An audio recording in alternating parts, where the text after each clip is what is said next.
সাহাবাদেরকে একবার তিনি এই সূরাটা তেলাওয়াত করে শোনালেন। সাহাবারা চুপচাপ, ঠিক যেমন এখন আপনারা চুপচাপ। আল্লাহর হাবিব বললেন, ও সাহাবারা, তোমরা তো এই সূরা শুনে চুপ করে বসে আছো, কিন্তু তায়েফের ময়দানে জিনদের কাছে এই সূরাটা আমি তেলাওয়াত করেছিলাম, তারা কিন্তু চুপচাপ বসে থাকে নাই। যতবার আমি ফাবিআইয়ি আলা'i রাব্বিকুমা তুকাযযিবান পড়েছি, এই আয়াতের বিপরীতে তারা উত্তর দিয়েছে, কারণ এই আয়াতটা একটা প্রশ্ন। It's a question from your lord to mankind and jinnkind. এটা আল্লাহর পক্ষ থেকে মানব জাতি এবং জিন জাতির কাছে রেখে দেওয়া একটা প্রশ্ন। ফাবিআইয়ি আলা'i রাব্বিকুমা তুকাযযিবান, আমার কোন নেয়ামতকে অস্বীকার করবি তুই? আল্লাহর কোন নেয়ামত অস্বীকার করার কোনো ক্ষমতা আমাদের আছে? নাই, অসম্ভব। এজন্য এটা একটা প্রশ্ন। আল্লাহর হাবিব বললেন, আমার প্রাণের সাহাবারা, তোমাদের সামনে যখন সূরা রহমান তেলাওয়াত করলাম তোমরা চুপচাপ, কিন্তু তায়েফের ময়দানে যখন জিনদের কাছে তেলাওয়াত করেছি তখন তারা চুপচাপ থাকে নাই। যতবার আমি ফাবিআইয়ি আলা'i রাব্বিকুমা তুকাযযিবান তেলাওয়াত করেছি, প্রত্যেকটা আয়াত শেষে এই প্রশ্নের উত্তর তারা দিয়েছে। সুবহানাল্লাহ পড়ে। যতবার এই আয়াতটা পড়েছি প্রত্যেকবার এই আয়াত শেষে তারা প্রশ্নের উত্তর দিয়েছে। তারা প্রত্যেকবার বলেছে, লা বিশাইইন মিন নি'আমিকা রাব্বানা নুকাযযিবু ফালাকাল হামদু। আল্লাহ, তোমার কোনো নেয়ামত অস্বীকার করার কোনো সুযোগ নাই, সব প্রশংসার মালিক তুমি।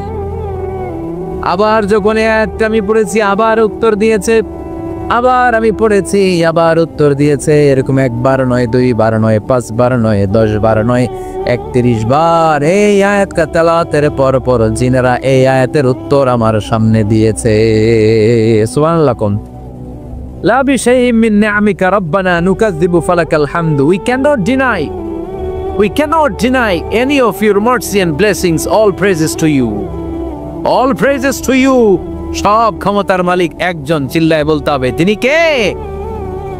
তিনি হচ্ছেন আল্লাহ। ফাবিআইয়ি আলা'i রাব্বিকুমা তুকাযযিবান, আমার কোন নেয়ামতকে তোমরা অস্বীকার করবে? এই আয়াত তো সবার মুখস্থ আছে না নাই? মজার ব্যাপার হলো এই আয়াতটা আল্লাহ তাআলা এই সূরার ভেতরে 1 বার, 2 বার, 5 বার, 10 বার নয়, 31 বার উল্লেখ করেছেন। কয়বার? 10 বার বললেও তো হয়তো, 20 বার বললেও তো হতো, 31 বার বললেন কেন? তার মানে এটা জরুরি, এটার সিগনিফিক্যান্স, তাৎপর্য অনেক বেশি। যে জিনিস যত গুরুত্বপূর্ণ এটা বারবার বলতে হয়, ঠিক কিনা? এজন্য আল্লাহ তাআলা বারবার বলেছেন, বারবার আমাদেরকে সচেতন করেছেন। ফাবিআইয়ি আলা'i রাব্বিকুমা তুকাযযিবান। আল্লাহ বলেছেন, এই মানব জাতি আর জিন জাতি, আমার কোন নেয়ামতকে তুই অস্বীকার করবি? বল, কোন নেয়ামতকে অস্বীকার করবে? বলেন, আল্লাহর কোন নেয়ামতকে অস্বীকার করার কোন সুযোগ আছে? ওয়া ইন তা'উদ্দু নি'মাতাল্লাহি লা তুহসুহা ইন্নাল ইনসানা লাযালুমুন কাফার। যদি আমার নেয়ামতগুলো গুনতে শুরু করে দাও, গুনতে গুনতে তোমার জীবন শেষ হয়ে যাবে, হায়াত ফুরিয়ে যাবে। আমি আল্লাহর নেয়ামত গুনে কশিনকালেও তোমরা শেষ করতে পারবে? সাগরের জল যদি কালি হয়ে যায়, গাছের পাতা যদি খাতা হয়ে যায়, সাগরের জল নামক কালি দিয়ে গাছের পাতা নামক খাতার উপরে যদি আল্লাহর প্রশংসা লিখতে শুরু করে দেন, আল্লাহ বলে গাছের পাতাও ফুরিয়ে যাবে, সাগরের জলও ফুরিয়ে যাবে, কিন্তু আমার প্রশংসা করে তোমরা শেষ করতে পারবে না। এজন্য আল্লাহর প্রশংসা করতে হবে বেশি বেশি নাকি কম কম? কম কম না বেশি বেশি? ফাবিআইয়ি আলা'i রাব্বিকুমা তুকাযযিবান, আমার কোন নেয়ামতকে তোরা অস্বীকার করবি? বল, O mankind and jinnkind, which of my mercy and blessings you wanna deny? আমার কোন নেয়ামতকে অস্বীকার করবি? অস্বীকার করার সুযোগ আছে? নাই। আল্লাহ হাবিব সাল্লাল্লাহু আলাইহি ওয়াসাল্লাম এই সূরাটাকে বড় পছন্দ করতেন। সূরাতু আর রহমান। সূরার নাম কি? আরো জোরে বলেন। কোরআনের 55 নম্বর সূরা এটা। কত নাম্বার? আয়াত আছে 78টা। কয়টা? সূরাটা মাক্কি সূরা। কি সূরা? এবার প্রশ্ন করি, উত্তর দেন। এই সূরাটা কোরআনের কততম সূরা? 55। আয়াত কয়টা? 78টা। মাক্কি না মাদানী? মাশাআল্লাহ, এই তো আপনারা উত্তর করতে পেরেছেন। এই সূরাটার একটা চমৎকার নাম আছে। বাইহাকি শরীফে আল্লাহর হাবিব সাল্লাল্লাহু আলাইহি ওয়াসাল্লাম ইরশাদ করেন, ইন্না লিকুল্লি শাইইন আরুস ওয়া আরুসুল কুরআনি সূরাতু আর-রহমান। আল্লাহর হাবিব বললেন, সবার জন্য একজন নববধূ আছে, কোরআনেরও একটা নববধূ আছে। কোরআনের নববধূর নাম হচ্ছে সূরা আর-রহমান। আওয়াজ করে সুবহানাল্লাহ বলতে পারলেন না? নববধূ বোঝেন তো? হ্যাঁ, নতুন বউ। নববধূ মানে কি? আল্লাহর হাবিব বললেন, ইন্না লিকুল্লি শাইইন আরুস ওয়া আরুসুল কুরআনি সূরাতু আর-রহমান। সবার জন্য একটা নববধূ আছে, কোরআনেরও একটা নববধূ আছে। কোরআনের নববধূর নাম সূরা আর-রহমান। নববধূ যেমনি বাসর রাতে হাতে পায়ে আলতা মেখে, বেনারসি শাড়ি পরে, লিপস্টিক দিয়ে, খোপায় ফুল দিয়ে, জুয়েলারি পরে, অর্নামেন্টস করে, মেকআপ করে, পার্লারিং করে তার স্বামীর জন্য ওই রাতে সে নিজেকে উজাড় করে সাজায়, ঠিক কিনা? ঠিক তেমনি আল্লাহ তাআলা এই দুনিয়াতে আমাদেরকে কি কি নেয়ামত দিয়েছেন, আবার কি কি নেয়ামত জান্নাতে গেলে দিবেন, তার সব কিছু বর্ণনা করে এই সূরাটাকে তিনি উজাড় করে সাজিয়েছেন। সূরাটার নাম কি? আরো জোরে বলেন, কি নাম? আর-রহমান। একটা দুর্বল বর্ণনায় এসেছে, দুর্বল বর্ণনায়, যে আল্লাহ তাআলা, স্বয়ং আল্লাহ তাআলা জান্নাতে জান্নাতীদেরকে এই সূরা আর-রহমানটা নিজ কণ্ঠে তেলাওয়াত করে শোনাবে। আমরা আল্লাহর কণ্ঠের তেলাওয়াত শুনতে চাই কি চাই না? আল্লাহর তেলাওয়াত কি আমাদের মতো তেলাওয়াত? আল্লাহ দেখতে কি আমাদের মতো? লাইসা কামিসলিহি শাই, তার মতো কেউ নাই। তার মতো কেউ আছে? তার মতো কেউ নাই। তিনি তার মতো। তিনি কার মতো? তিনি তার মতো। লাইসা কামিসলিহি শাই। জান্নাতীরা যখন জান্নাতে ঢুকবে, আল্লাহ তাআলা প্রশ্ন করবেন, ও জান্নাতীরা, এই কোরআনে যত নাজ নেয়ামতের বর্ণনা দিয়েছিলাম তার সবগুলো কি তোমরা পাই টু পাই বুঝে পেয়েছো? জান্নাতীরা বলবে পেয়েছি। হঠাৎ এক জান্নাতি হাত তুলে বলবে, আল্লাহ, একটা জিনিস তো পাই নাই। সবাই বলে পাইছি, তুমি পাও নাই। কি পাও নাই? কয়, আমনেরাই তো পাই নাই। সুবহানাল্লাহ পড়বেন না? আপনাকেই তো পাই নাই। সব দেখলাম, সব খাইলাম, সব দেখলাম, কিন্তু আপনারে তো দেখলাম না। আল্লাহ তাআলা তখন বিশাল জান্নাতের এক কনফারেন্স রুমে সবাইকে বসিয়ে আল্লাহর দিদার মানুষকে দেখাবেন। আল্লাহ তাআলা তার গোপন সৌন্দর্যকে সেদিন জান্নাতীদের সামনে প্রকাশ করে দিবেন। আল্লাহর হাবিব বসবেন ওই কনফারেন্স রুমে সবার সামনে। আল্লাহর হাবিবের পেছনে বসবে অন্যান্য নবীরা, তারপরে সোহাদা, সালেহীন, আউলিয়া সবাই বসবে ওই জান্নাতের কনফারেন্স রুমে। আমরাও যেন বসার জায়গায় পাই, আল্লাহ তুমি তৌফিক দিয়ে দিও।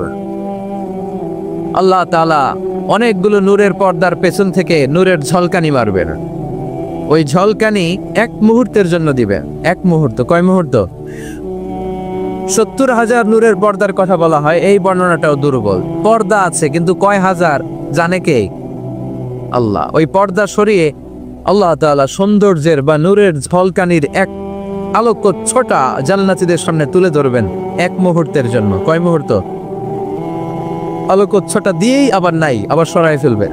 ওই এক মুহূর্ত দেখে জান্নাতীরা পাগল হয়ে যাবে, অপলক নেত্রে তাকিয়ে থাকবে। এইভাবে চোখের পলক ফেলবে না, চোখ মেলে তাকিয়ে আছে। কিন্তু সামনে কিন্তু আল্লাহর নূর আর নাই, কারণ ওইটা আসছিল কয় মুহূর্তের জন্য? এক মুহূর্ত পরে নাই। কিন্তু কি যে দেখলাম, কত সুন্দর!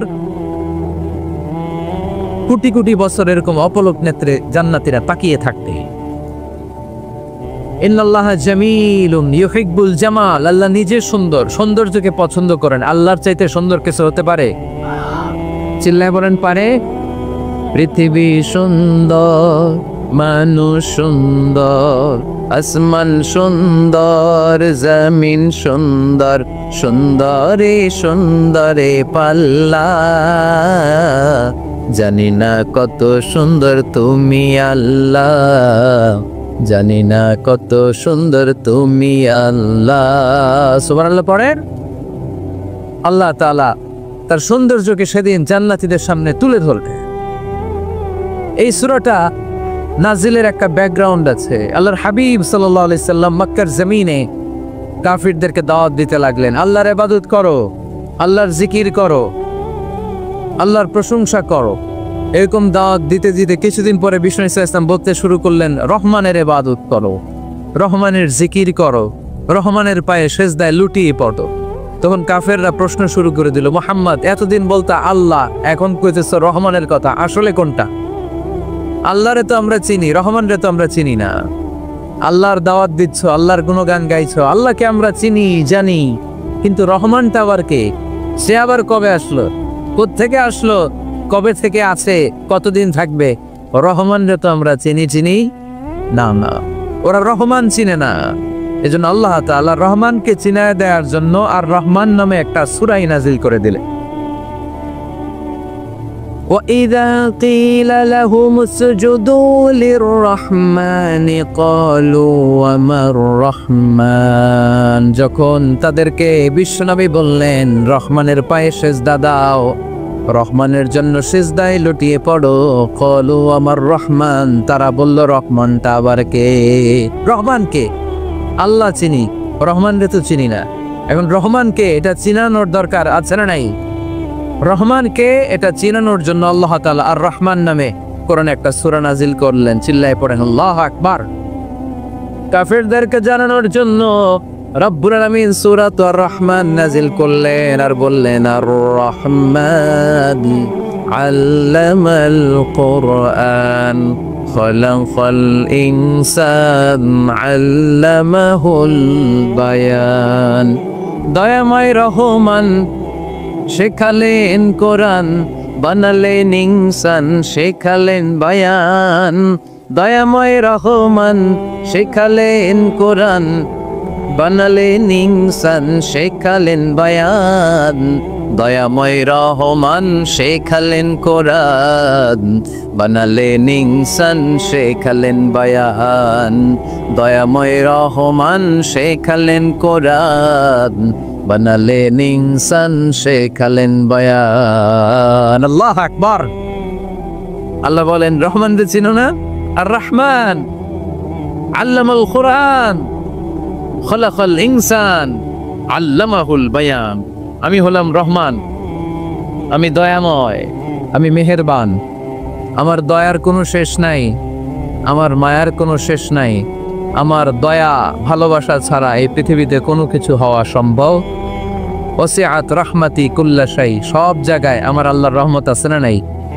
আল্লাহর রহমত ছাড়া এক ফোঁটা বৃষ্টি আকাশ থেকে জমিনে ঝরে, আল্লাহর রহমত ছাড়া একটা গাছের পাতা মাটিতে পড়ে, আল্লাহর রহমত ছাড়া একটা শ্বাস আমরা ভেতরে ঢুকাতে পারি, আল্লাহর রহমত ছাড়া পৃথিবীতে কিচ্ছু সম্ভব না। চিল্লায় বলেন ঠিক কি না? আমার আল্লাহর দয়া ভালোবাসা যে কত বেশি আমরা জানি না, আমরা জানি না।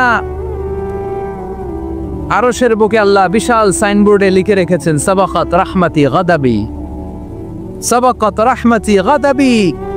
এর মানে হচ্ছে আমার রাগের উপরে আমার দয়া বিজয় লাভ করেছে। সাবাকাত রাহমাতি গাদাবি, আমার রাগও আছে, আল্লাহর রাগ আছে না? আমার দয়াও আছে, আল্লাহর দয়া আছে না? আল্লাহ বললেন আমার রাগও আছে, আবার আমার দয়াও আছে, তবে জেনে রেখো আমার রাগের চেয়ে দয়া বেশি। আল্লাহর কোনটা বেশি? দয়া বেশি। আমাদের পাপ অন্যায় যত বড় হোক, মনে রাখবেন আল্লাহর দয়া তার চাইতেও বড়। নাকি ছোট? আপনি যত বড় পাপ করেন না কেন, আমাদের জন্য আল্লাহর পক্ষ থেকে দয়া আছে না নাই? বনি ইসরাইলের এক লোক সিরিয়াল কিলার ছিল, খালি মার্ডার করতো, সিরিয়াল মার্ডার। একটা, দুইটা, তিনটা, 10টা, 5টা করতে করতে করতে করতে 99টা মার্ডার করছে। কয়টা? এলাকায় আছে না কিরকম কেউ? 99টা মার্ডার। কল্পনা করা যায়? 99 জন মানুষকে সে নিজ হাতে হত্যা করেছে। 99 মার্ডার করার পরে তার মনে ভয় আসলো, হায় রে, না জানি আল্লাহ আমার সাথে কেমন আচরণ করে আখিরাতে। আমার তওবা আছে কিনা কপালে জানি না, আমার তো ক্ষমা নাই, কি করব আমি? তো সে লোকজনদেরকে জিজ্ঞেস করলো আমার ক্ষমা আছে কিনা, এটা কে বলতে পারবে? আমাকে আল্লাহ মাফ করবে কিনা? তারা সবাই বললো এই এলাকায় এক আল্লাহর ওলি আছে, তার কাছে যাও।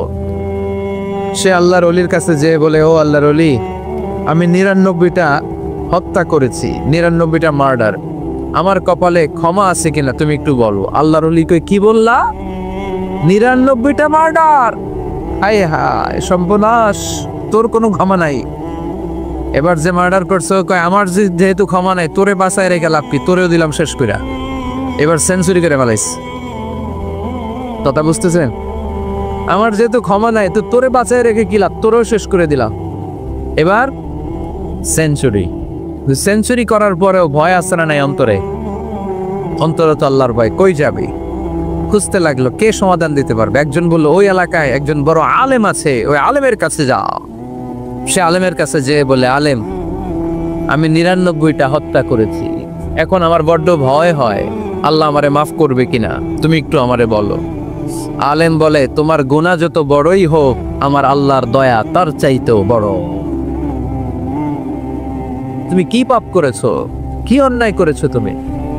তুমি জানো না আমার রব কত মেহেরবান, তিনি কত দয়ালু, তিনি ভালোবাসার আধার, তিনি করুণার আধার। তোমার পাপ অন্যায় যদি হয় খালের পানির সমান, বিলের পানির সমান, আমার আল্লাহর দয়া সাগরের পানির সমান। তোমার পাপ আর অন্যায় যদি হয় পাহাড়ের সমান, আমার আল্লাহর ভালোবাসার দয়া হচ্ছে আকাশের সমান। তুমি যদি তওবার মতো তওবা করতে পারো, ক্ষমার মতো ক্ষমা চাইতে পারো, চোখের পানি ছেড়ে, চোখের পানির বড় দাম, চোখের পানির মধ্যে বিশাল কারিশমা, এটা আল্লাহ খুব পছন্দ করে। 2 ফোঁটা পানি আল্লাহ পছন্দ করে। এক, জেহাদের ময়দানে শহীদের গা বেয়ে ঝরে পড়া রক্তের ফোঁটা। 2 হচ্ছে অনুতপ্ত বান্দার চোখের পানির ফোঁটা। বান্দা যখন অনুতপ্ত হয়ে চোখের পানি ছেড়ে কাঁদে, তার চোখের পানি চোখ বেয়ে নাকের ডগা বেয়ে মাটিতে পড়ার আগেই ওই অনুতপ্ত বান্দার সব গুনাহ আল্লাহ মাফ করে দেয়। সে জিজ্ঞেস করলো আমার ক্ষমা আছে কিনা?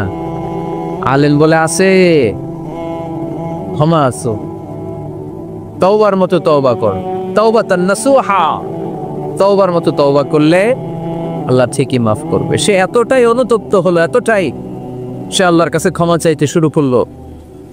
আলেম পরামর্শ দিল, তুমি যে এলাকায় থাকো এলাকাটা ভালো না, এলাকাটা ছাড়ো, এখানে সব ডাকাতদের এলাকা, তুমি একটা ভালো এলাকায় যাও, ওখানে যে তওবা করে ভালো মানুষ হয়ে যাও। সে নিয়ত করে কাপড় চোপড় গুছিয়ে ভালো এলাকায় যাবে। ঘর থেকে বের হওয়ার সাথে সাথেই মালাকুল মউত চলে আসছে, তার রুহু কবজ করে ফেলছে। এখন রুহুকে নিয়ে যাবে। ফাজাত মালাইকাতুর রাহমা ওয়া মালাইকাতুল আযাব, রহমতের ফেরেশতারাও আসছে, আযাবের ফেরেশতারাও আসছে। রহমতের ফেরেশতারা বলে না না, সে তওবার নিয়ত করেছে, যদিও তওবা করতে পারে নাই, যদিও ভালো এলাকায় যেতে পারে নাই, তওবার নিয়ত করেছে, অনুতপ্ত হয়েছে, ক্ষমা চাওয়ার চিন্তা করেছে, আমরা তার রুহু নিয়ে ইল্লিনে রেখে দেব।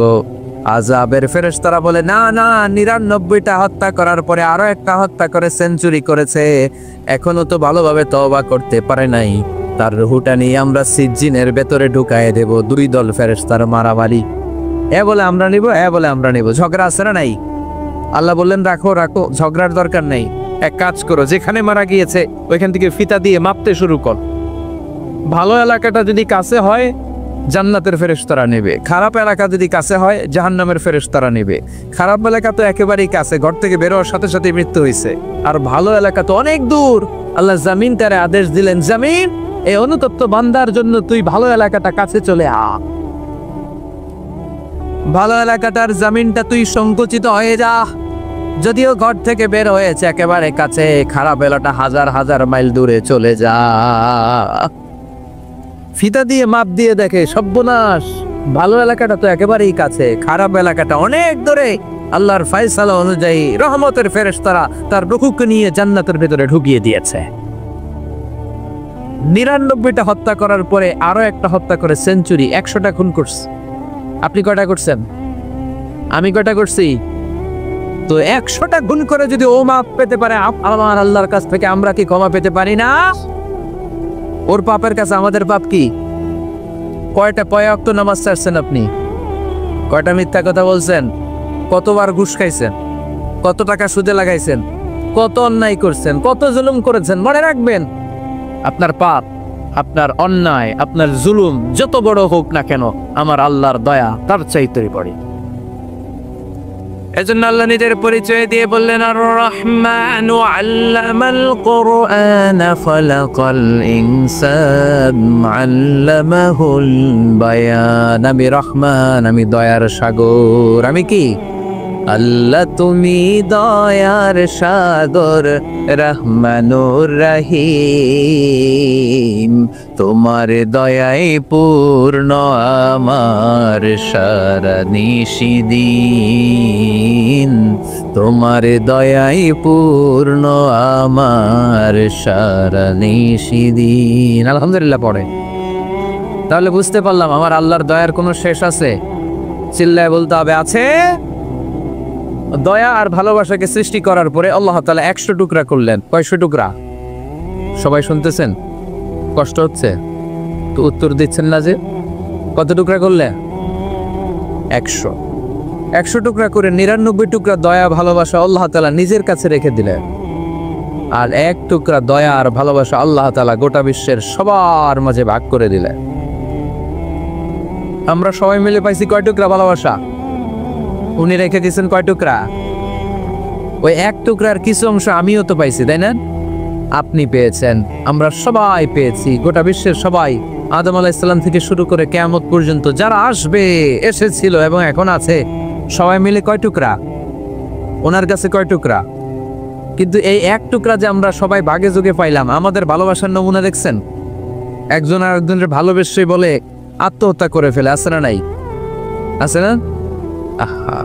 সালমান শাহ মারা গেছে, এই দেশের কয়েকটা মেয়ে গলায় রশি দিয়ে আত্মহত্যা করছে, শুনছেন? অমুক সেলিব্রিটির কি হয়েছে, ছাদ থেকে লাফ দিয়ে পরে মাথা ফাটায় ফেলছে। ভালোবাসা আছে না নাই? যারে ভালোবাসে তার নাম আবার ছেলেরা হাতের মধ্যে কেটে কেটে লেখে। শরীয়তপুরে এগুলো নাই আলহামদুলিল্লাহ। হ্যাঁ, প্লাস দিয়ে লেখে, প্লাস। ধরেন আব্দুল্লাহ প্লাস শামিমা, তো এ প্লাস এস, রক্ত দিয়ে লেখে, রক্ত। আমি অবাক হই, নিডল সুই দিয়ে কেটে কেটে লেখে আব্দুল্লাহর এ প্লাস শামিমার এস।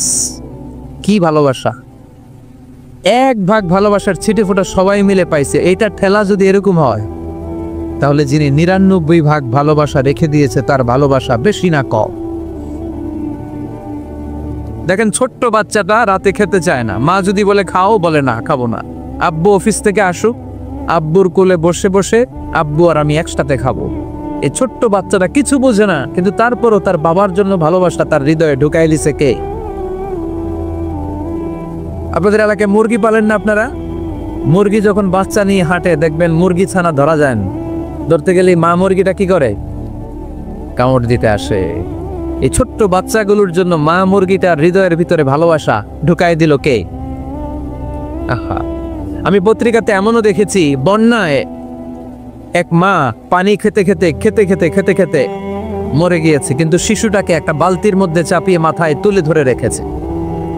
মা পানি খেতে খেতে নিজের জীবনকে বিলিয়ে দিয়েছে, কিন্তু বাচ্চাটা মরে নাই। বাচ্চার জন্য কি ভালোবাসা!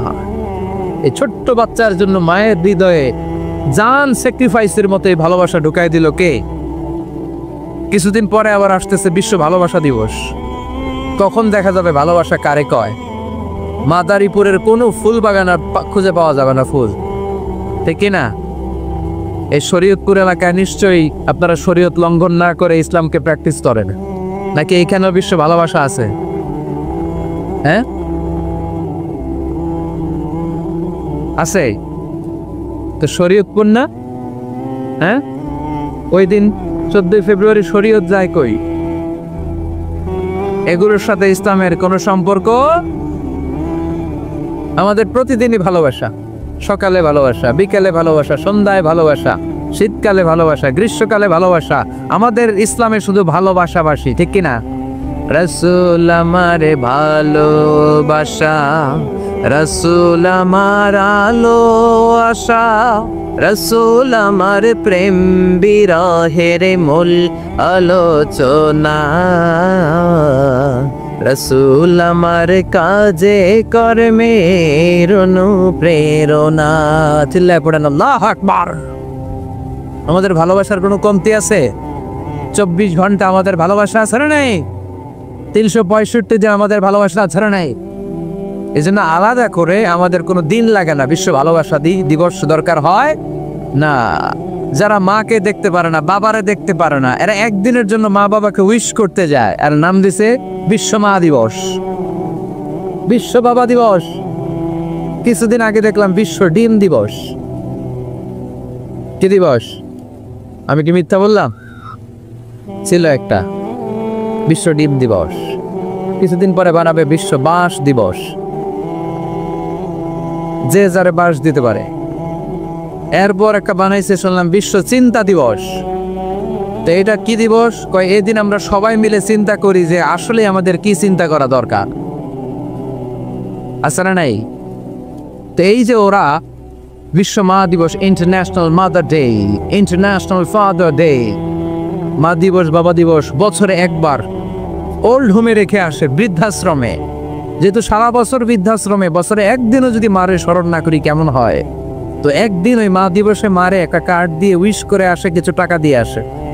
ওদের তো মা বাবার প্রতি দয়া নাই, শ্রদ্ধা নাই, ভালোবাসা নাই। এজন্য ঘটা করে ওদের দিবস পালন করা লাগে। আমাদের 24 ঘন্টা 365 দিনই ভালোবাসা, তাই এই দিবস ফিবসের আমাদের দরকার নাই। চিল্লায় বলেন ঠিক কিনা? জন্মের পর থেকেই তো আমাদের ভালোবাসা, মৃত্যু পর্যন্ত ভালোবাসা, আমৃত্যু ভালোবাসা। এই জন্য বিশ্ব ভালোবাসা দিবস, এটা ইসলাম কখনো সাপোর্ট করে না। ভালোবাসার কেন্দ্রবিন্দু একজন, চিল্লায় বলতে হবে তিনি কে? 100 টুকরা করে আমাদেরকে দিয়েছেন কয় টুকরা? উনি রেখেছেন কয় টুকরা? দেখেন, এক টুকরার ঠেলায় বিশ্ব ভালোবাসা দিবস আমরা পালন করি। ভালোবাসার গান, ভালোবাসার নাটক, ভালোবাসার ফিল্ম, ভালোবাসার কবিতা, অভাব নাই। কত ভালোবাসার স্টোরি আপনারা জানেন, এত ভালোবাসা। কিন্তু সবাই মিলে ভালোবাসার এক অংশ আমরা ভাগে যোগে পেয়েছি। এক অংশের নমুনা যদি এমন হয়, 99 টুকরা ভালোবাসা যিনি রেখে দিয়েছেন নিজের মধ্যে, তার ভালোবাসা বেশি না কম? চিল্লায় বলেন বেশি না কম? এজন্য আমরা আল্লাহর ভালোবাসার ভিখারি, আমরা আল্লাহ তাআলার রহমতের ভিখারি। আল্লাহর রহমত ছাড়া কেউ কোনোদিন জান্নাতে যেতে পারবে? কোনোদিন নিজের আমল নিয়ে বড়াই করবেন না। আপনারা কি ভাবেন যে আপনার আমল দিয়ে আপনি জান্নাতে যাবেন? শরীয়তপুরের আজকের এই প্যান্ডেলে যারা বসে আছেন, কার এরকম ভরসা আছে যে হুজুর আমি এত আমল করেছি, আমার আমলের বদৌলতে আমি জান্নাতে ঢুকবো? কে কে আছেন দেখি? আল্লাহর ওলি আছে এরকম কোন? আল্লাহর ওলি হ্যাঁ আছে? নাই। আল্লাহর হাবিব বললেন আল্লাহর রহমত ছাড়া, ভালোবাসা ছাড়া কেউ কোনোদিন জান্নাতে ঢুকতে পারবে? আম্মা জান আয়েশা বললেন, ইয়া রাসূলুল্লাহ আপনিও না? আল্লাহর হাবিব বললেন, না আমিও না, তবে আল্লাহর রহমত আর দয়া সেদিন আমাকে ঘিরে রাখবে। মান নুকিশা উযিবা, যার হিসাব আল্লাহ সেদিন চাইবেন সে ধরা খেয়ে যাবে। সব সময় আল্লাহর কাছে এই দোয়াটা যেন আমরা করি, আল্লাহ কিয়ামতের দিন তুমি আমার হিসাব নিও না, আল্লাহ তুমি আমার বিচার বসিও না, আল্লাহ তুমি দয়া করে আমারে মাফ করে দিও। আল্লাহ যার বিচার করবেন ও জাহান্নামে যাবে, আর যার বিচার করবেন না সে জান্নাতে যাবে। আল্লাহ যদি বিচার করে আর পাই টু পাই হিসাব নেয়, নামাজ করলি না কেন, রোজা রাখলি না কেন, মিথ্যা বললি কেন, খাদ্যে ভেজাল দিলি কেন, মাছে ফরমালিন দিলি কেন, যৌতুক খাইলি কেন, ঘুষ খাইলি কেন, উল্টাপাল্টা করলি কেন, জিনা করলি কেন, একটার পর একটা প্রশ্ন বানে যদি সেই ভয়ঙ্কর দিনে আল্লাহ আমাদেরকে জর্জরিত করে, আমাদের কোনো উত্তর আছে? সেদিন আমাদের বাঁচার কোনো উপায় আছে? তাই আমরা সবাই আল্লাহর কাছে দোয়া করবো, আল্লাহ কোনো বিচার টিচার মানি না, আমরা কোনো বিচার করতে পারবো না, দয়া করবা। কথা কয় না? কি করবে? এবার আওয়াজ করে বলেন, বিচার চান না দয়া চান? রোজ হাসরে আল্লাহ আমার করোনা বিচার, আল্লাহ করোনা বিচার, পড়েন আমিন। রোজ হাসরে আল্লাহ আমার করোনা বিচার, আল্লাহ করোনা বিচার, বিচার চাহে না তব দয়া চাহে এ গুনাহগার, আল্লাহ পড়েন আমিন। তিনি যদি দয়া করেন তবেই আমরা জান্নাত যেতে পারবো, ঠিক কিনা? এজন্য আল্লাহ বললেন, আর রহমানু আল্লামাল কুরআন খালাকাল ইনসান আল্লামাহুল বায়ান। আমি হলাম রহমান। কাফেররা বলে রহমানকে জানি না, রহমানকে চিনি না, আল্লাহ বলে রহমান রে চিনে না, ও আমার নাম রহমান, আমি দয়ালু, আমি মেহেরবান। ঠিক কিনা? এজন্য প্রতিদিন সূরা ফাতিহায় দ্বিতীয় আয়াতটা আমরা কি পড়ি? আর রহমান আর রাহিম। ঠিক কিনা? তিনি দয়ার সাগর, তিনি মায়ার সাগর। আমরা বললাম আল্লাহ ঠিক আছে, আমরা বুঝেছি আপনি দয়ার সাগর, আর আপনি কি করেন? দ্বিতীয় আয়াতে আল্লাহ বললেন আল্লামাল কোরআন, আমি কোরআন শিক্ষা দেই। শুধু দয়ার সাগর হয়ে আমি আল্লাহ বসে থাকি নাই, তোমাদের হেদায়েতের জন্য আমি কোরআন নাজিল করে দিয়েছি। আল্লামাল কোরআন, আমি কোরআন শিক্ষা দেই। আমাদেরকে কোরআন শিখিয়েছে কে?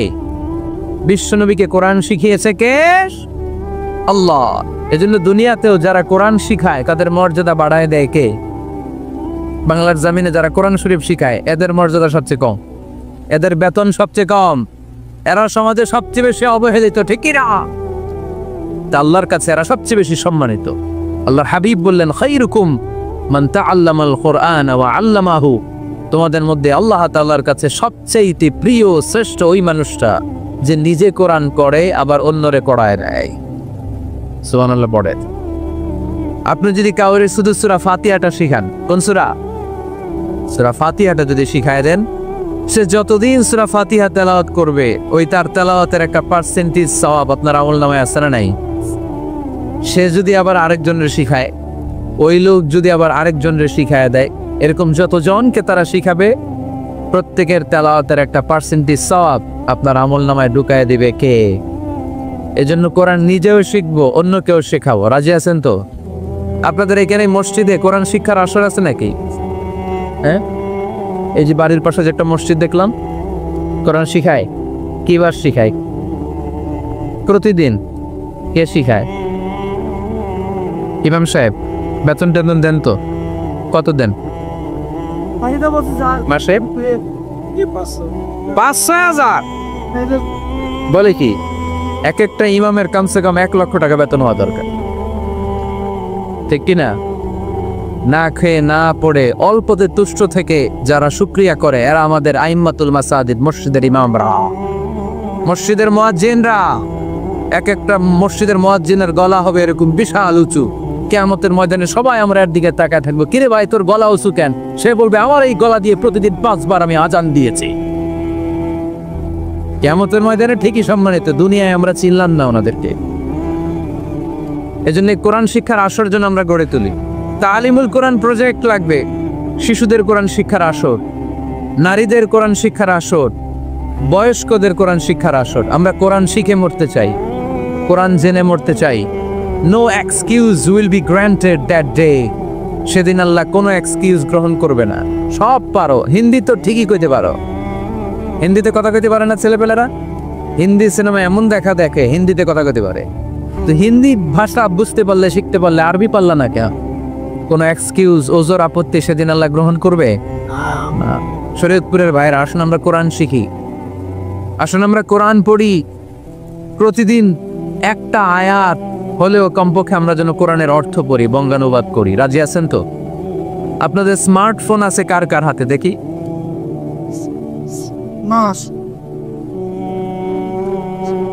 আপনারা কি অ্যানালগ? স্মার্ট আপনি? মাশাআল্লাহ। তোমরাও কি স্মার্ট? হ্যাঁ, ঠিক আছে, হাত নামাও, হাত নামান সবাই। তো এই যে স্মার্টফোন আসছে স্মার্ট বানাইতে, যেই ফোনের মধ্যে কোরআন নাই সে আনস্মার্ট। ঠিক কিনা? যার মোবাইলের ভেতরে কোরআনের অ্যাপস আছে, ডাউনলোড করে অ্যাপস রেখেছে, সেই হচ্ছে আসল smart. He is the real hero, he is the real smart. এজন্য মোবাইলের অ্যাপসের ভেতরে কোরআন ঢুকাইতে হবে। শরীয়তপুরের ছেলেরা খুব সহজ, অ্যান্ড্রয়েড সাইট ইউজ করলে প্লে স্টোরে যাও, যে তুমি বাংলা কোরআন লিখো চলে আসবে। আইফোন যদি ইউজ করো অ্যাপ স্টোরে যাও, ওখানে যে বাংলা কোরআন লিখো চলে আসবে। সহজ। এত সহজ হওয়ার পরেও আল্লাহ কি বললেন আমরা যদি না শিখি, না জানি, আল্লাহ কি ক্ষমা করবে? যা বলার সব আল্লাহ বলে দিয়েছে এই কোরআনে। এই কোরআনে শুরু হয়েছে বিসমিল্লাহির রহমানির রহিম দিয়ে, মানে বা দিয়ে। কি দিয়ে? চিল্লায় বলেন না, কি দিয়ে? বা দিয়ে। আর এই কোরআন শেষ হয়েছে সূরাতুন নাস দিয়ে, যে সূরার শেষ আয়াত হচ্ছে মিনাল জিন্নাতি ওয়ান নাস, বার সিন মিলাইলে কি হয়? বাস। এবার বাসে চড়ে শরীয়তপুর শহরে যাব। ওই বাস না, এই বাস মানে যথেষ্ট, এই বাস মানে সাফিসিয়েন্ট, কাফি। আল্লাহ বুঝালেন এই 30 পারায় 114টা সূরায় আমি যা দিয়েছি এটাই বাস, যথেষ্ট, নতুন করে আর কিচ্ছু লাগবে না। চিল্লায় বলেন ঠিক কি না?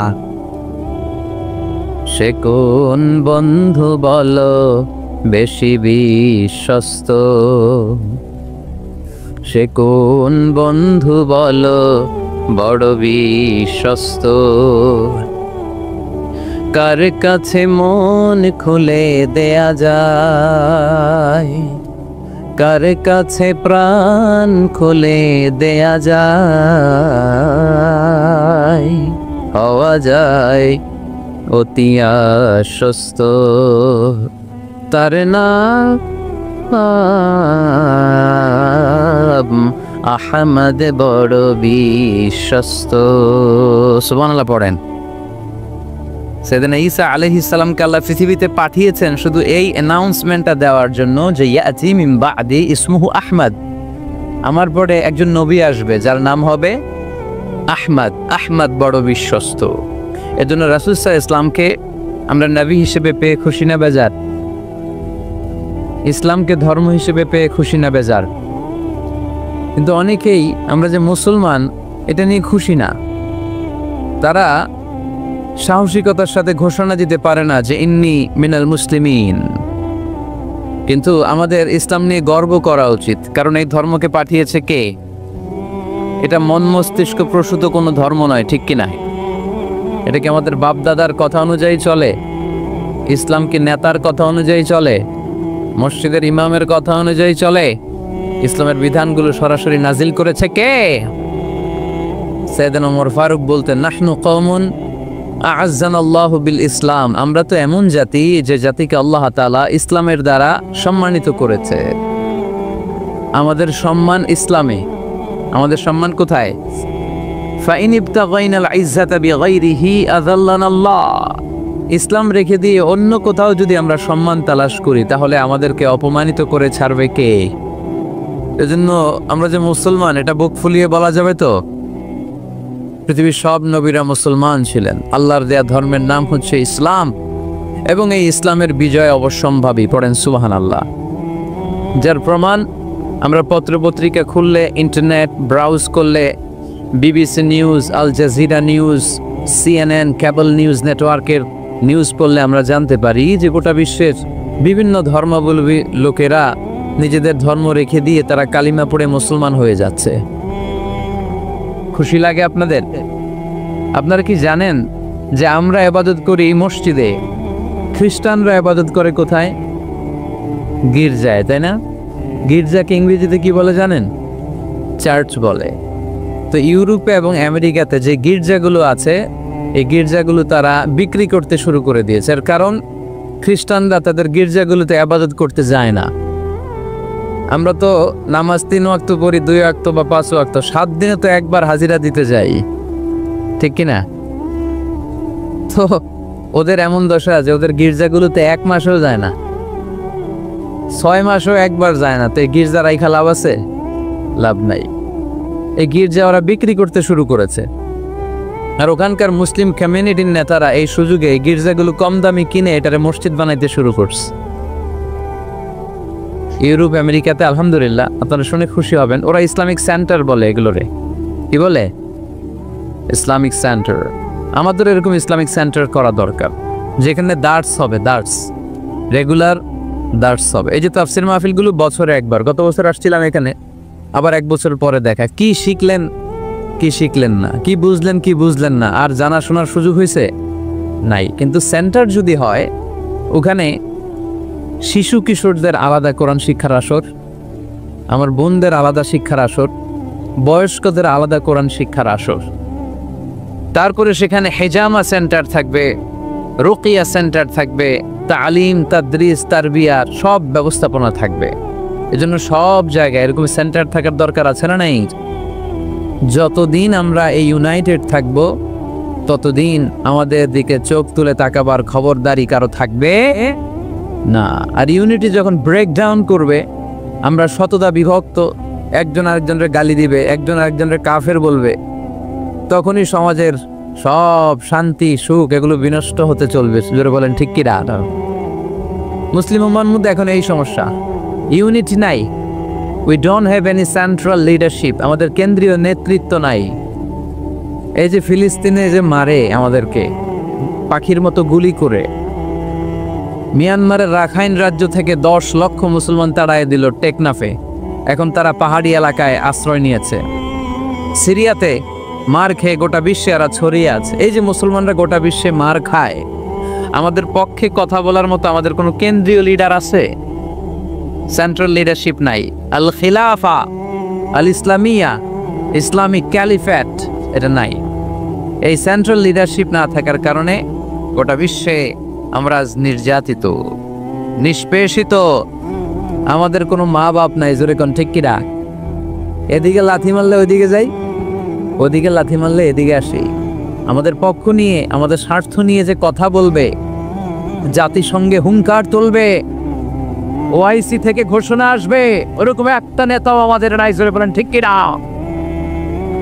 ওমরে ফারুকের মতো যদি একটা নেতা থাকতো, তাহলে গোটা বিশ্বে মুসলমানরা এক আমব্রেলার নিচে, এক ছাতার নিচে চলে আসতো, তাই না? এমন সাহাবী ছিলেন বিষ্ণু ঈসা ইসলাম তার ব্যাপারে বলেছেন, আসাদ্দুহুম ফি আমরিল্লাহি ওমর। আল্লাহর জমিনে আল্লাহর দ্বীন বাস্তবায়নের জন্য সবচেয়ে কঠিন সাহাবী ছিল যিনি, তিনি হচ্ছেন ওমর। মুনাফিকরা ওমরে ফারুককে দেখে ভয় পেত, খোদ শয়তান ইবলিস ওমরে ফারুককে দেখে ভয় পেত। আলহামদুলিল্লাহ পড়বেন না? বিষ্ণু ঈসা ইসলাম বলতেন, ওমর তুমি যদি এই রাস্তা দিয়ে হাঁটো আর শয়তান তোমারে দেখে, তাহলে শয়তান এই রাস্তা রেখে দিয়ে অন্য রাস্তা দিয়ে হাঁটে। লা নবিয়্যা বা'দি ওয়ালা রাসূলা। আল্লাহ রাসূল বললেন, আমার পরে কোনো নবীও নাই, রাসূলও নাই, তবে আমার পরে কেউ যদি নবী হতো, ওমর নবী হয়ে যেত। এরকম একজন ওমরের আমাদের দরকার। এরকম একজন ওমরের অপেক্ষায় আমরা। একজন হলেই চলবে, কয়জন লাগবে? যুগ জামানা পাল্টে দিতে চাই না অনেকজন, এক মানুষই আনতে পারে জাতির জাগরণ। এক মানুষই বিপদকালে বাঁচায় কাফেলায়, ক্ষুদ্র ডিঙ্গি বাঁচায় জাহাজ অসীম দরিয়ায়। কয়জন ওমর দরকার? আমরা সেই ওমরের জন্য অপেক্ষা করছি, যার নেতৃত্বে, যেই আল ইমাম আল মাহদি, যার নেতৃত্বে গোটা বিশ্বে শান্তি, সভ্যতা, ভদ্রতা আবার প্রতিষ্ঠিত হবে। এক ছাতার নিচে মুসলমানেরা থাকবে, কেউ কারো ব্যাপারে হৃদয়ে কোনো বিদ্বেষ রাখবে, ঘৃণা রাখবে, কেউ কাউকে গালি দিবে না। এই সুসম্পর্ক, এই ঐক্যের জন্যই ইসলাম। একসাথে উদখুলু ফিস সিলমি কাফা, পরিপূর্ণভাবে সবাই মিলে ইসলামের রশিকে আঁকড়ে ধরো, তাহলেই বরকত দিবে কে? ওমরে ফারুক বলতেন, নাহনু কওমুন আ'আজ্জানাল্লাহু বিল ইসলাম, আমরা তো এমন জাতি যে জাতিকে আল্লাহ তাআলা ইসলাম দিয়ে সম্মানিত করেছে। আমাদের সম্মান ইসলামে, এখন ইসলাম রেখে দিয়ে অন্য জায়গায় সম্মান খুঁজি। এজন্যই লাথি খাই, এজন্যই অপমানিত, এজন্যই নেতৃত্ব শূন্য। জোরে বলেন ঠিক কিনা? গোড়ার দিকে যদি না যাই, মূলের দিকে যদি ফিরে না আসে, আমাদেরকে গালি দেয় মৌলবাদ। মৌলবাদ মানে হচ্ছে যে মূলের দিকে ফিরে আসে, return back to the root. শিখড় থেকে, শেকড় থেকে শিখরে, শিখরে যেতে হলে আগে শেকড়ে যেতে হবে। জোরে বলেন ঠিক কিনা? এজন্য ঐক্যের কোনো বিকল্প নাই। আমি আমার আলোচনার শুরুতে এই মেসেজটা আপনাদের কাছে ড্রপ করতে চাই যে আসুন আমরা কাদা ছোড়াছুড়ি ছেড়ে দেই, হিংসা বিদ্বেষ ভুলে যাই, হৃদয়টারে সবার জন্য উজাড় করে দেই। মুমিনদের হৃদয়ে থাকবে সবার জন্য ভালোবাসা। কি থাকবে? আল্লাহ রাসূল সাল্লাল্লাহু আলাইহি ওয়াসাল্লাম মক্কা থেকে যখন মদিনাতে গেলেন, তিনি দেখলেন দলে দলে লোকজন কালিমা পড়ে মুসলমান হচ্ছে, বড় একটা মুসলিম কমিউনিটি গড়ে উঠল। আল্লাহ রাসূল সাল্লাল্লাহু আলাইহি সাল্লাম খেয়াল করে দেখলেন ওখানে শুধু মুসলিম কমিউনিটি নয়, ওখানে জিউস কমিউনিটি আছে, মানে ইহুদি কমিউনিটি। মদিনাতে ইহুদিরাও থাকতো। আবার খেয়াল করে দেখলেন আশেপাশে খ্রিস্টান কমিউনিটিও আছে। তাহলে মোট কয়টা কমিউনিটি হইল? রাসূল সাল্লাল্লাহু আলাইহি সাল্লাম এই 3 দলকে নিয়ে একটা চার্টার করলেন। চার্টার, ইতিহাসে এটা মদিনা চার্টার নামে পরিচিত। মদিনা সনদ, সুবহানাল্লাহ পড়েন। 3 ধর্মের লোক, 3 জাতি একসাথে থাকে, আর আমরা এক বাঙালি এক দেশে থাকতে পারি না। এক দল আরেক দলরে বলে তুমি ভারতপন্থী, ওই দল আরেক দলরে বলে তুমি পাকিস্তানপন্থী। বাংলাদেশপন্থী কেউ হতে চায় না। আমরা কোন পন্থী? জোরে বলতে হবে। দেশের স্বার্থটারে সামনে নিয়ে আসতে হবে। তো সম্মানিত সুধী, রাসূল সাল্লাল্লাহু আলাইহি ওয়াসাল্লাম ইহুদিদের সাথে বসেছেন। মদিনা চার্টারে যদি 3 ধর্মের লোক থাকে, মানে Muslim community, Jews community and the Christian community যদি থাকে, তার মানে মদিনা সনদের মধ্যে স্বাক্ষর করেছিল 3 কমিউনিটির নেতারা। ইহুদিরাও ছিল, খ্রিস্টানরাও ছিল। তো আল্লাহ রাসূল সাল্লাল্লাহু আলাইহি ওয়াসাল্লাম ইহুদিদের সাথে বসেছেন, চুক্তি করেছেন 10 বছরের লম্বা সময়ের। খ্রিস্টানদের সাথে চুক্তি করেছেন। রাসূল সাল্লাল্লাহু আলাইহি ওয়াসাল্লাম খ্রিস্টানের সাথে বসতে পারে, ইহুদির সাথে বসে সনদ তৈরি করতে পারে, মদিনার সনদ। কিন্তু আমরা মুসলমানের সাথে বসতে পারি, একজন আরেকজনের ছায়া দেখতে পারে না। হিংসা, বিদ্বেষ, জেলাসি, অহংকার, ঠিক কিনা?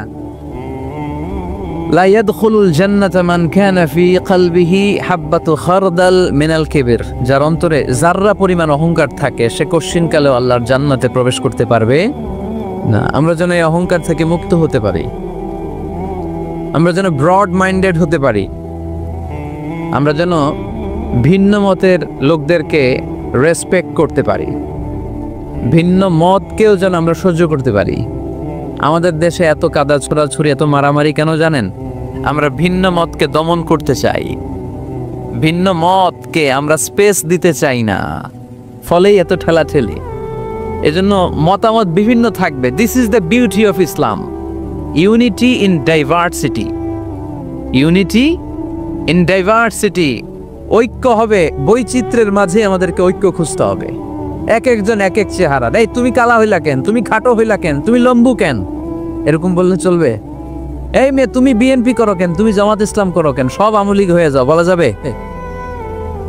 তুমি এই পিসাবের মুরিদ কেন, আমি যে পিসাবের মুরিদ হইছি ওইখানে আসো না কেন, বলা যাবে না। Unity in diversity. রাসূল সাল্লাল্লাহু আলাইহি ওয়াসাল্লাম ইহুদিদেরকে স্পেস দিয়েছেন, খ্রিস্টানদেরকে স্পেস দিয়েছেন। মনে রাখতে হবে, ঐক্য প্রক্রিয়ার নাম হচ্ছে, এটা এমন একটা প্রক্রিয়া যেখানে সবাই একই চিন্তা চেতনা পোষণ করবে এমনটা নয়, বরং এক একজনের এক এক চিন্তা, কিন্তু মৌলিক বিষয়ে সবাই এক। ইউনিটি ইন ডাইভার্সিটি, বৈচিত্র্যের মাঝে আমাদের ঐক্য খুঁজতে হবে। প্রিয় ভাইরা, কথা বুঝতে পেরেছেন? আপনারা কি ঐক্যের পক্ষে না বিপক্ষে? আমরা যেন ঐক্যবদ্ধ হতে পারি, আল্লাহ তুমি তৌফিক দান করো। আমরা যেন হিংসা বিদ্বেষ ভুলে যে ইসলামের কল্যাণে কাজ করতে পারি, তুমি তৌফিক দান করো। আরো জোরে পড়ি আমিন। লক্ষ্মীপুর দৌলত খাঁ বাড়ির যুব সমাজের উদ্যোগে আজকের 2 দিনব্যাপী তাফসীরুল কোরআনের মাহফিলের সমাপনী রজনী।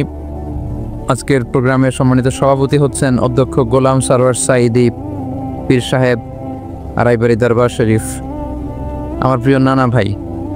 উনি ফোন করে বললেন যে আসবেন প্রোগ্রামে আর কি। তো আসতেছেন আমার সাথে দেখা করার জন্য, অনেকদিন দেখা হয় না। মাঝখানে মালয়েশিয়াতে গিয়েছিলেন, 2 নানা নাতি মিলে ঘুরছি অনেক জায়গায়। মালয়েশিয়ার এক মন্ত্রণালয়ে আমরা অনেক ঘুরলাম, অনেকের সাথে আমরা মিটিং করলাম। তো হঠাৎ করে শুনলাম এখন স্টেজে ওঠার আগে নানা ভাই অসুস্থ হয়ে গেছেন, শ্বাসকষ্ট হচ্ছে, আসার কথা ছিল, এখন হসপিটালে যাবেন। তো আমরা আমার প্রিয় নানা ভাইয়ের জন্য সবাই মিলে আজকের প্রোগ্রাম থেকে দোয়া করি, আল্লাহ তাআলা যেন শিফায়ে কামেলা আজেলা নাসিব করে, খুব দ্রুত সুস্থ হয়ে আবার যেন দাওয়াতি কাজে মনোনিবেশ করতে পারে, আল্লাহ তৌফিক দান করুক। আজকের প্রোগ্রামের সহসভাপতি হচ্ছেন মাওলানা আমিরুল ইসলাম সিদ্দিকী, খতিব, লক্ষ্মীপুর কেন্দ্রীয় জামে মসজিদ। আসছেন উনি?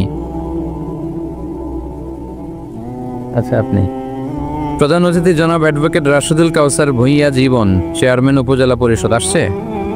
বিশেষ কাজে ঢাকা আছে। বিশেষ কাজে ঢাকা। বিশেষ অতিথি জনাব ইখতিয়ার আলম রনি, সাধারণ সম্পাদক বাংলাদেশ আওয়ামী লীগ, 9 নং কায়েমপুর ইউনিয়ন শাখা। আসছে? মাশাআল্লাহ। তারপর আপনাদের এখানে আইন মন্ত্রী আপনাদের পাশের গ্রামে, ওনার লোকেরা এসে দেখা করলো, আমি সালামও বললাম। ওনার আম্মা অসুস্থ, দোয়া চেয়েছে, আমরা দোয়া করি ওনার আম্মাকে আল্লাহ তাআলা সুস্থতা দান করুন, সম্মানিত ভাইরা, আমরা আর কথা না বাড়িয়ে সরাসরি আলোচনায় চলে যাই। আমি আপনাদের খেদমতে পবিত্র কালামুল্লাহ মাজিদের সূরাত আলে ইমরানের 133 নম্বর আয়াত তেলাওয়াত করেছি।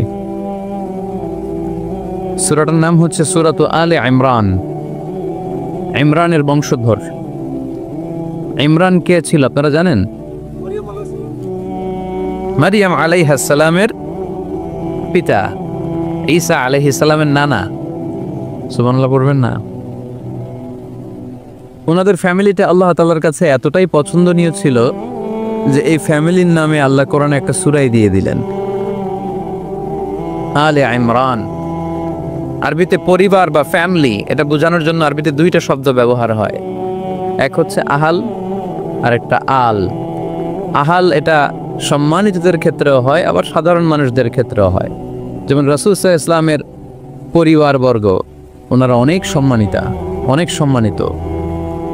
তো আল্লাহ রাসূল সাল্লাল্লাহু আলাইহি ওয়াসাল্লামের পরিবারের ক্ষেত্রে বলা হয় আহলে বাইত। আবার আমার পরিবার, আপনার পরিবার, আমাদের পরিবার বা স্ত্রী, এটা বোঝাতেও আরবিতে আহাল শব্দটা ব্যবহৃত হয়। কিন্তু আল শব্দটা সাধারণ কোনো ফ্যামিলির ক্ষেত্রে আল্লাহ ব্যবহার করেন নাই। ভালো হোক বা খারাপ হোক, সম্ভ্রান্ত হওয়া লাগবে, ডিগনিফাইড এন্ড প্রেস্টিজিয়াস ফ্যামিলি হওয়া লাগবে। ডিগনিফাইড ফ্যামিলির যদি হয়,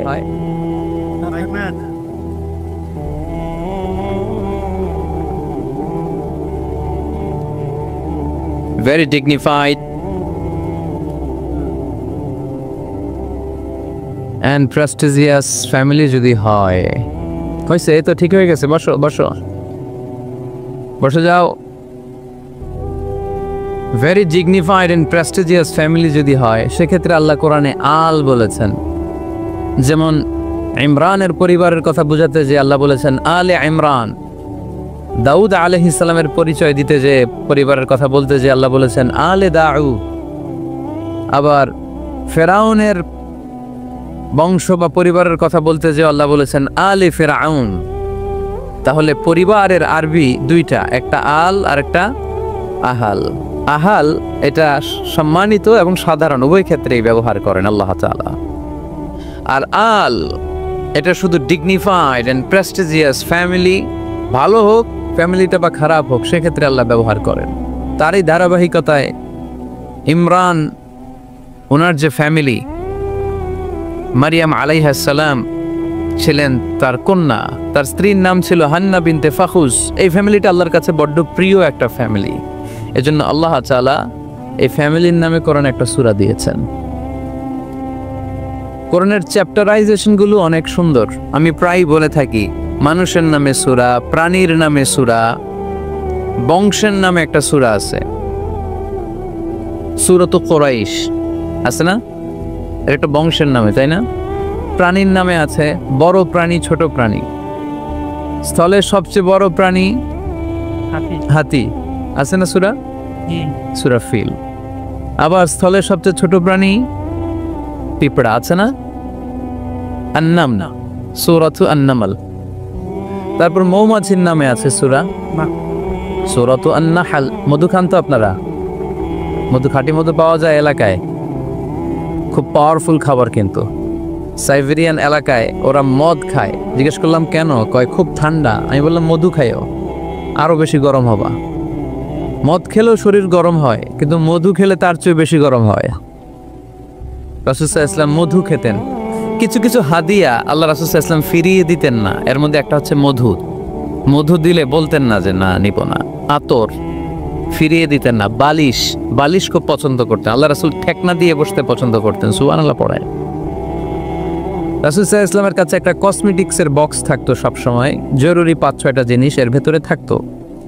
ওখানে আল্লাহ রাসূল সাল্লাল্লাহু আলাইহি ওয়াসাল্লাম চিরুনি রাখতেন। চিরুনি, আপনারা চুল আঁচড়ান তো চিরুনি দিয়ে, সবসময় পরিপাটি থাকবেন, এটা সুন্নাহ। পরিচ্ছন্ন ফিট থাকা, সবসময় গেট আপটা ভালো থাকা, এটা সুন্নাহ। আল্লাহ রাসূল সাল্লাল্লাহু আলাইহি ওয়াসাল্লাম কোনো বিদেশি ডেলিগেট আসলে তাদের সাথে দেখা করার আগে সময় নিতেন, নিজেকে গুছিয়ে নিতেন। সুবহানাল্লাহ পড়েন। চুলগুলো আঁচড়ে রাখতেন এই চিরুনি দিয়ে।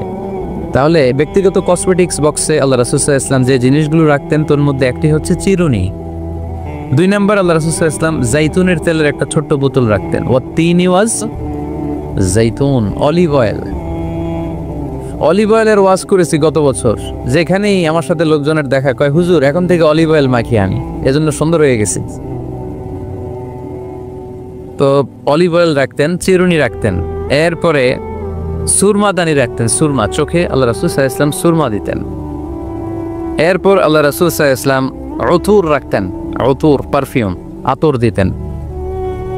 কিছু কিছু বিষয় আছে আরবাউন মিন সুনানিল মুরসালিন, 4টা সুন্নাহ আছে সব নবীদের সুন্নাহ, সবাই এটা করেছেন। এর মধ্যে একটা হচ্ছে উতুর, সব নবীরা আতর দিতেন। সুবহানাল্লাহ, বাড়িতে যাই বললেন আতর দিবেন, এটা সুন্নাহ। আপনার ইমপ্রেশনটাকে আরো সুন্দর করবে। First impression lasts long. প্রথম দেখায় যারা ভাল লাগে এটা সবসময় ভাল লাগে, ঠিক কিনা? প্রথমেই যদি কারোর সাথে কথা বলতে যাওয়ার পরে দেখা যায় আপনারা দেখতে খারাপ লাগে, গায়ে দুর্গন্ধ, আসবে আর আপনার কাছে? আসবে না। এরপর আসিওয়াক, ওই কসমেটিক্স বক্সে আল্লাহ রাসূল সাল্লাল্লাহু আলাইহি ওয়াসাল্লাম মেসওয়াক রাখতেন। কি রাখতেন? এটাও সব নবীদের সুন্নাত। তো আমরা যেন পরিপাটি থাকি, সবসময় যেন পরিপাটি থাকি।